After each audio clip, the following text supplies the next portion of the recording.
हम इस समय लखनऊ के इको गार्डन पर हैं। धरना यहाँ पर चल रहा है और एक ऐसा अद्भुत धरना जो आपको दिखा दें कि भगवे की रक्षा करो या फिर चूड़ियाँ पहन लो, बैनर पर लिखा है। चलिए हम जानकारी लेंगे। सर आपका थोड़ा परिचय लेंगे हम। हमारा नाम योगी वासुकीनाथ है। जी जी। सिद्धपीठ मोड़िया बाबा कुटी एक रजिस्टर्ड समिति है जी। हम उसके संस्थापक अध्यक्ष हैं। तो देख रहे हैं आपने इस बैनर जो आप है यहाँ पर धरना दे रहे हैं, उस पर लिखा भगवे की रक्षा करो या फिर चूड़ियाँ पहन लो, इसका क्या अर्थ है सर? इसका अर्थ यह है कि कम से कम 2-3 साल से हम मंदिर पे कब्जा किया हुआ है। जो हमारे पुरखों की समाधि है, जी जी, अपनी ही जगह अपनी ही बगिया में बनी हुई है। जिन लोगों ने कब्जा कर रखा है उन लोगों का ना बगिया में ना उसके आसपास कोई जगह है। जी जी। कहाँ पर है सर? ये सराबस्ती ग्राम सापुरबरा ब्लॉक गिलोला, जी जी, उत्तर प्रदेश में है। जी जी। तो हम बार बार उससे अधिकारियों के चक्कर लगा चुके हैं, जनता दर्शन में भी कई बार आ चुके हैं।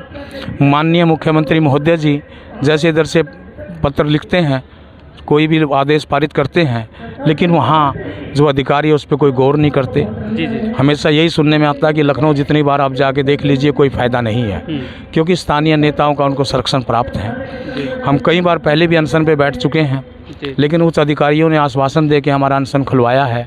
हमने बैनर आप देख रहे हो कि इस पर जिंदा समाधि की घोषणा भी हमने की थी। अब अपनी ही बगिया में हम भगवान राम की प्राण प्रतिष्ठा की खुशी में रुद्र महायज्ञ करने की हमने ठानी थी, ध्वजा लहरा दी थी, बैनर पोस्टर सब छपके थे, लेकिन उन लोगों ने गुरु गोरखनाथ का धूना, सनातन धर्म का ध्वजा और हनुमान जी की ध्वजा सब उखाड़ फेंकी और रुद्र महायज्ञ नहीं किया। तो हमने फिर भगवान राम की प्राण प्रतिष्ठा की खुशी में तो 17 से 22 जनवरी तक खड़ी तपस्या की थी अन्न त्याग कर, और 22 से 25 जनवरी तक मोड़िया बाबा का प्रकट दिवस है 25 जनवरी, उस पर हमने भंडारा करना था।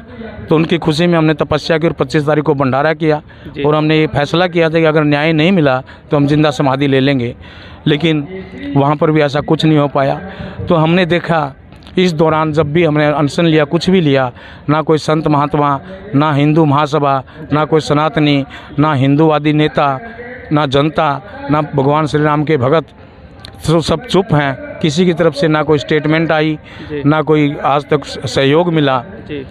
तो तब हमने महसूस किया कि एक संत समाज और हिंदूवादी सनातनी जब ये सहयोग नहीं कर सकते तो फिर इस चीज़ का कौन फ़ायदा है। तो हम अकेले भगवे के लिए लड़ने के लिए तैयार हैं, अपने प्राण देने के लिए तैयार हैं। मंदिर बनाया जा रहा है, लेकिन आप कह रहे हैं हमारा जो मंदिर है उसको स्थानीय नेताओं के द्वारा छीना गया, तो आप सरकार से क्या मांग करेंगे? नहीं, सरकार माननीय योगी जी नाथ शिरोमणि जी, उनकी सरकार में अब कोई दिक्कत नहीं है, कोई गुंडागर्दी नहीं है। अब सिर्फ गुंडागर्दी है जो स्थानीय सफ़ेद कुर्ते पजामे वाले हैं और जो वर्दीधारी हैं, उनकी गुंडागर्दी से लोग परेशान हैं।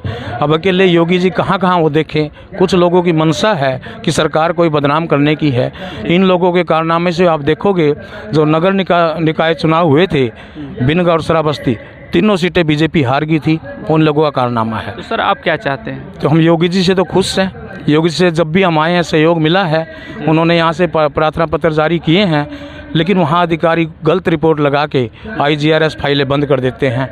तो हम परेशान होकर हम चाहते हैं कि हमारी बात आप जैसे मीडिया कर्मी सहयोगियों के माध्यम से योगी जी तक जाए और योगी जी इस मैटर को पर्सनल लेवल पे लेके इसको तुरंत हल करवाए। कि सरकार किस प्रकार लोगों पर लगी है काम करने के लिए, लेकिन कुछ ऐसे अधिकारी हैं जो बदनाम करने में लगे हुए हैं। आप क्या सोचते हैं? कमेंट करके ज़रूर बताएं।